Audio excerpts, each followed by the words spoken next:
Hey, hi friends. I just want to throw some light on a very famous topic which is going around in the internet and all too much nowadays, which is called as quiet quitting. Okay, so many people are saying about quiet quitting, quiet quitting, quiet quitting, and so many articles in LinkedIn everywhere. If you see, like, this is so many articles about this in all the newspapers and all everywhere. You see all these things. Being discussed a lot. So I just want to throw some clarity on it and want to clear some misconceptions. So first, let me start with what is quiet quitting. So basically, you're in a job and you're doing something which is just minimally required for that job, and then you're going home.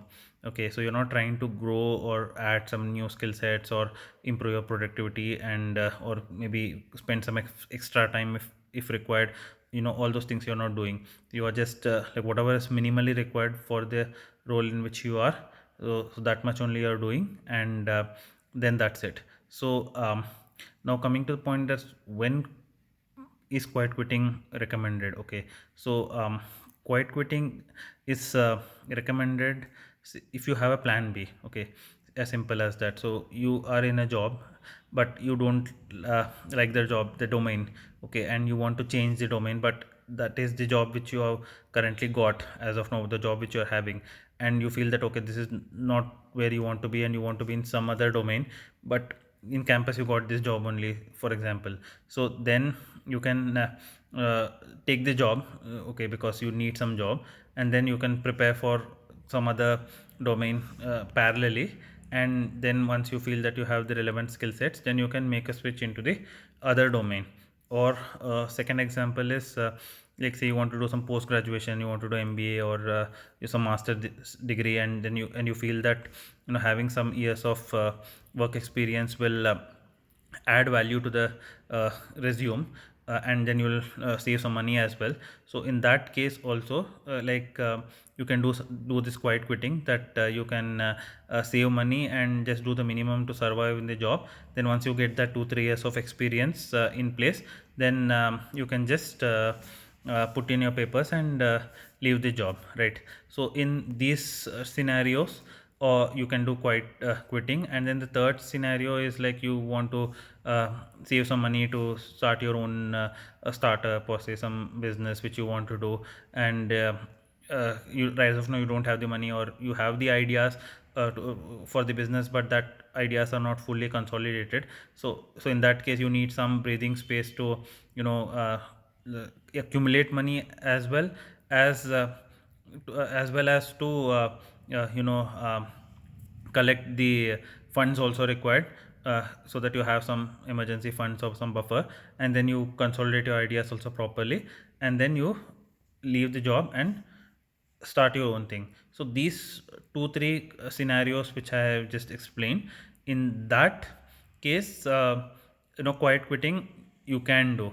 But one thing which anyone who wants to do quiet quitting needs to consider it very properly before going on that path, is that your plan B should be really solid.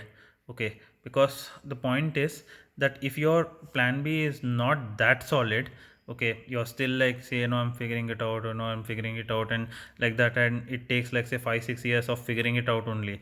Then you will end up in a scenario where your job is also not going that well, because you're quite quitting, so you're just performing in the minimal way.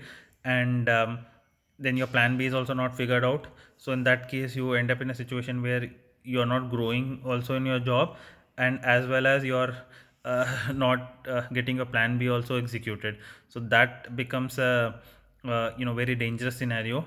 And then the second thing what happens is that you go forward in your plan B, and you do quite quitting in your current organization. But due to some reasons, what happens is that your plan B doesn't get executed, right? So if your plan B doesn't get executed to any reason, then what happens is that the 2 3 years which you have spent in your current job and you're quite quitted, now that will not go down well with your senior management or your lead or your boss. Okay, so that will not go down very well with them.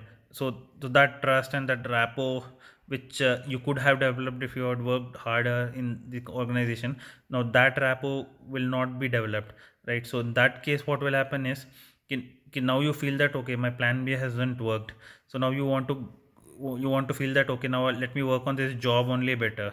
Okay, so in that case, what happens is that you may end up finding more amount of roadblocks in your organization, because till now your reputation in the organization is that, I have quite quitted. So that same reputation, your higher management will also feel that okay, this guy has not done much work, and has not done the work very seriously. So that will kind of start playing negatively against you when you try to uh, focus more and grow further in your organization, and now you're left that quite quitting, and you're putting more effort in your current job, but you will find that you may not get the work you kind of want, or you may not be very much encouraged, because the management usually doesn't have the trust in you, because till now you haven't been a very high performer.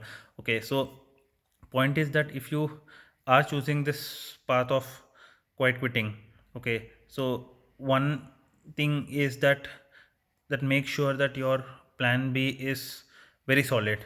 Okay, because if your plan B is not solid, then this path is definitely not going to work.